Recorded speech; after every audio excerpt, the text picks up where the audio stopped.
Hello guys, good morning. I-flex ko lang guys kung paano magpalit ng chain stopper.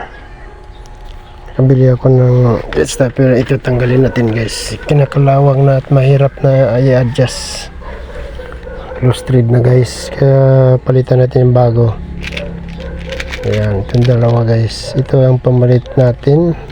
Nabili ko ng 100 pesos sa motor shop. Ito, ayan, parang stainless again, tingnan guys, pero alam ko regular na bakal lang ito guys Ayan, ito madali lang palitan ito guys. Tatanggalin lang natin itong tornil.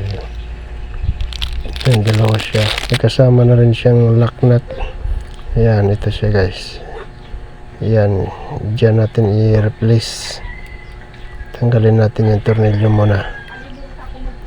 Ayan, napakadali lang yan guys.